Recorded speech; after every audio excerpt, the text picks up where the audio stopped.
Skill इतने जो भी फॉर्मेट आपने बनाया होगा, मुझे लगता है उस तरीके से जाकर काम हमारा जो आगे होगा। तो नो ये जो आपने पॉइंट कहा, देखो 229 वो तो एस्टैब्लिश हो गई है, मतलब पंचायतों में यूथ की रजिस्ट्रेशन जो है, जो जैसे मीर साहब ने जैसे कहा, वो चीज़ करने वाली है, और उसको जो है इसको आप मिनट्स में रिकॉर्ड कर लो, जो उन्होंने कहा इसी तरीके से हम चलेंगे। इसमें आरडीडी के 79 वर्क्स हैं, साथरा वाले के 6 हैं, मंडी का कोई नहीं है, लोरन के 7 हैं, लसाना के 5 हैं, सुरनकोट के 6, बुफलियास के 25। ठीक है जी, मेरे साथ 25 आरडीडी। मेंढर में कंस्ट्रक्शन एंड नॉन कंस्ट्रक्शन में ठीक हमारे 30 के एस्टिमेट पर दे रहे हैं, और 29 को बाद में हो गया, 19 को टेंडर भी क्लोज हो गया। डीडीसी मेंबर्स, ये चेयरपर्सन्स दे नो कि इनके काम का टेंडर वेंडर आपके नोटिस में है ना, ये सारी चीज़ें, ये आपके काम है ना, ये आप पहले तो जो हमारा, फिर हम गवर्नमेंट के पास जाएंगे ना, हमने ख़त्म कर दिया है, हमें एडिशनलिटी दे दो।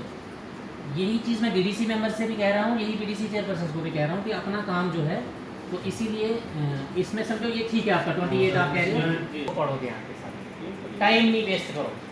सिंगल टेंडर आ गया, अगर रिजनेबिलिटी है कि भाई इसमें अगर मैं दूसरी दफ़ा भी करूँगा, तीसरी दफ़ा भी करूँगा, तो सिंगल ही आने वाला है, और जस्टिफिकेशन हो तो नेक्स्ट हायर अथॉरिटी से अप्रूवल लेकर आप सिंगल भी एक्सेप्ट कर सकते हैं, ऐसी बात नहीं है। क्योंकि यहाँ मैं कुछ काम देख रहा हूँ 1 साल से चल रहे हैं ना, ये सिंगल आया, फिर हमने दूसरी दफ़ा किया, फिर सिंगल आया, फिर तीसरी दफ़ा किया, फिर कोई नहीं आया। इसलिए ये टाइम नहीं वेस्ट करो। देखो जो पिछली जो हायर अथॉरिटी से हमें डायरेक्शन है, हमें एस्टिमेट्स के ऊपर बहुत ज़्यादा स्ट्रिक्टली हाईएस्ट ऑफिस से डायरेक्शन आया हुआ है। टेंडर करने हैं, अगर ना भी करें तो कोई नहीं। अब मुझे बताएं, अगर हम टेंडर भरते हैं तो मुझे बताएं, हमारा जो जम्मू की तरह प्लान एरिया तो है, हमें बॉर्डर पर या कहीं पहाड़ पर मटेरियल भी पहुंचाना है, फिर लेबर को भी पेमेंट करना है, फिर डिपार्टमेंट को भी अकोमोडेट करना है, जैसा कि आप सब जानते हैं, मैंने कल भी आपसे बात कुछ से खुल के डिपार्टमेंट की बात है, डिपार्टमेंट को नहीं अकोमोडेट करना है, ये नहीं करते हैं जी, वो जनाब कसम पर नहीं छोड़ते ये। तो उसके बाद जनाब ये तो आप लोगों का नहीं मसला ये है, ये आप बिल ही नहीं बनाते, फिर डिपार्टमेंट बिल ही नहीं बनाता। मैं ऑनेस्टली मैं कह रहा हूँ, इसी में नहीं सर, एक मिनट चाहिए, आप जब आपके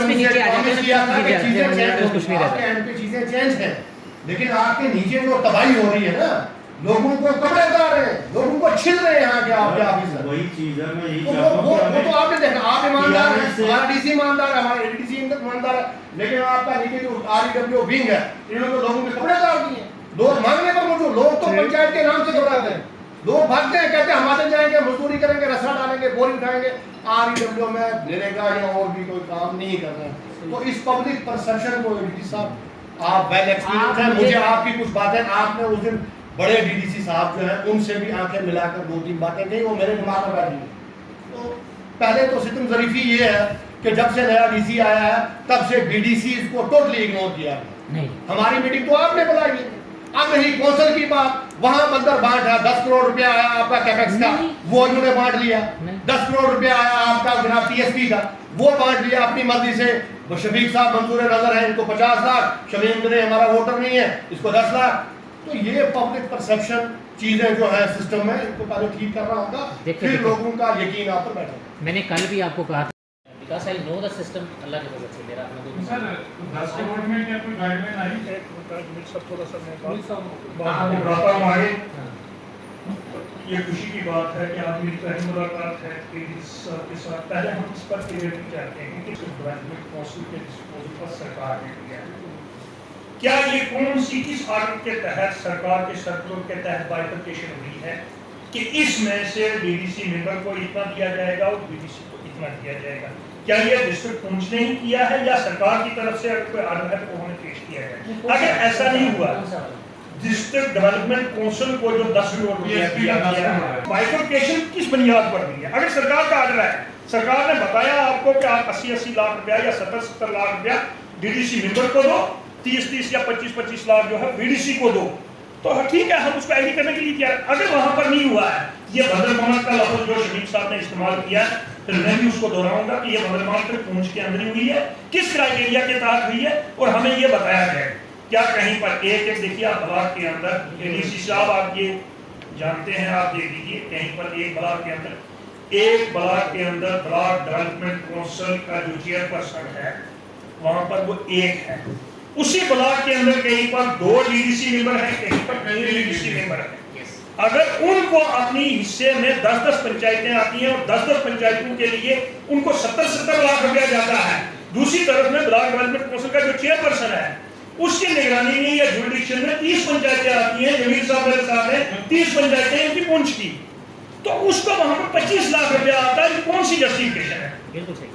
ये इस पर हम क्लियरिटी चाहते हैं। उसके बाद जो है उसको बताया जाए हमें, तो हमें ये चीजें जो है तमाम क्लियर हों। और एक्ट के तहत बिल्कुल आप तमाम लोग जो है वो पढ़े लिखे हैं, आपने एक्ट पढ़ा है पंचायती राज सिस्टम को। मेरी अभी पिछले महीने मेरी एलजी साहब के साथ करना है जो हमने स्पोर्ट्स किट्स के लिए सरपंच इसकी अप्रोच में पड़ा है, बार बार मुझे अप्रोच करते हैं। मैं डीसी साहब एडीडीसी पुंछ जो हमारे हैं नए 2 महीने पहले यहाँ उनकी पोस्टिंग हुई है, तो आज उन्होंने बीडीसी चेयरपर्सन्स और बिलखसूस जो REW है रूरल इंजीनियरिंग विंग जो हमारा है उनके एम्प्लॉइज़ के साथ उन्होंने एक मीटिंग हमारी करवाई है।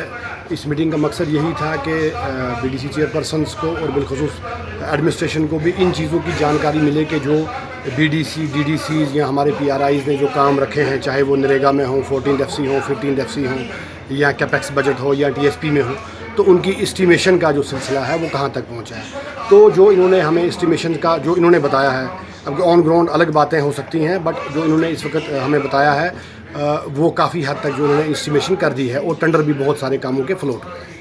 तो सर इसमें आपने कुछ इल्ज़ाम लगाए कि ग्राउंड लेवल पे काम नहीं हो रहा है या? देखिए मसला ये है कि जो हमें परेशानी हो रही है कि गवर्नमेंट ने एक बार हमसे कहा था जब हमारी बात हुई है ऊपर कि 3 लाख से ऊपर जो काम होंगे उनके टेंडर होंगे और उन्हीं के अलाटमेंट होंगे, वो काम करवाए जाएंगे। लेकिन अब जब ज़मीनी सतह पर हम देखते हैं जो 30,000 का काम बीडीसी चेयरपर्सन रखता है या हमारा सरपंच रखता है या डीडीसी मेंबर रखता है या 50,000 का रखता है, तो उसमें भी टेंडरिंग प्रोसेस को अपनाया जा रहा है, जिसकी वजह से दिक्कतें ये हो रही हैं। टेंडरिंग जो है जम्मू जैसे या कश्मीर जैसे प्लान इलाका में कामयाब है, हमारा पहाड़ी इलाका है, तो लाख रुपए का अगर आप टेंडर 30 या 40,000 में भरेंगे आपको अलाटमेंट मिलेगी।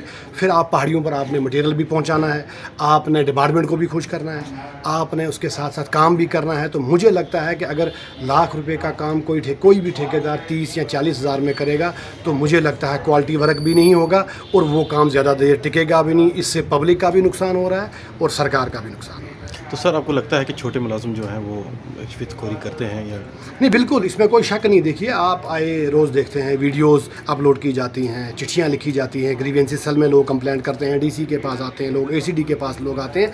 सिस्टम में चीज़ें ठीक नहीं हैं।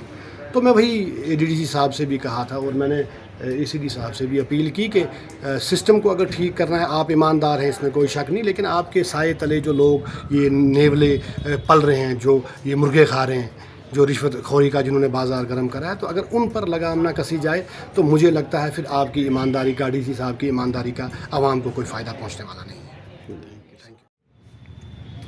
बहुत सारे डिपार्टमेंट्स को लेकर एक रिव्यू मीटिंग थी जिसमें तमाम ब्लॉक्स के ब्लॉक डेवलपमेंट काउंसिल के chairpersons, assistant commissioner development, additional deputy commissioner Poonch और दूसरे अफसरान जो थे वो मौजूद थे। उसमें ये जायज़ा लिया गया कि इस साल का फाइनेंशियल ईयर जो है 2020-21 के जितने भी काम हैं वो कहाँ तक पहुँचे हैं, कहाँ कहाँ पर काम चल रहा है, कहाँ पर क्या कमी है, उसको गेयर अप करने के लिए, उसको रिव्यू करने के लिए एक मीटिंग रखी गई थी। खासकर मिशन यूथ स्कीम जो जम्मू कश्मीर सरकार की तरफ से या गवर्नमेंट ऑफ इंडिया की तरफ से जम्मू कश्मीर के अंदर चलाई गई है, उस पर अंदर फोकस किया गया है। तो उस पर यह बताया गया है कि हर पंचायत के अंदर हमारे मुतल्लिका VLWs थ्रू BDOs जो है 1 महीना के अंदर हर पंचायत के अंदर यूथ क्लब बनाए जाएंगे कि वहाँ पर नौजवानों को क्या क्या स्कीम हम दे सकते हैं, किन को गाड़ियाँ दे सकते हैं, किन को अपना कारोबार शुरू करने के लिए कोई और बेनिफिट दे सकते हैं, या बच्चों को पढ़ने के लिए जो है क्या इंसेंटिव दे सकते हैं, उनको कोचिंग के लिए, ट्यूशन के लिए। इन स्कीमों को इंट्रोड्यूस करवाना है हर गाँव के अंदर और यूथ क्लब जो है 1 महीना के अंदर फाइनलाइज करने हैं। इसी तरीके से मुख्तलिफ स्कीमें जितनी भी हैं सरकार की लोगों के लिए उनको डिस्कस किया गया और इस वक्त तक तरक्याती अमल जो है वो हमारा कहाँ तक पहुँचा है उसकी जवाबदेही की खातर आज जो है पुंछ के अंदर जो रिव्यू मीटिंग थी। तो शफीक साहब बताएंगे कि यहाँ पे कुछ इल्ज़ाम भी लगाए गए जो ग्राउंड लेवल पे छोटे मुलाजिम हैं वो रिश्वतखोरी करते हैं। देखिए इसमें कोई शक नहीं है कि हमारे एक चेयरपर्सन शमीम अहमद गनई साहब ने यहाँ पर मुद्दा उठाया है कि लोअर लेवल पर जो है एक कमीशन का सिलसिला जूं का तूं बरकरार है और इसमें कोई शक नहीं है। उसकी मैं भी तायद करता हूँ और तमाम चेयरपर्सन हजरात जो हैं वो इसकी बिल्कुल तायद किया करते हैं। मेरा ख्याल है कि हर इंसान की आवाज़ है कि लोअर लेवल पर कमीशन का सिलसिला जो है वो अभी तक बंद नहीं हुआ है। तो हम ये चाहते हैं कि ये मामला यहाँ पर जो है हमारे चेयरपर्सन्स ने उठाया है।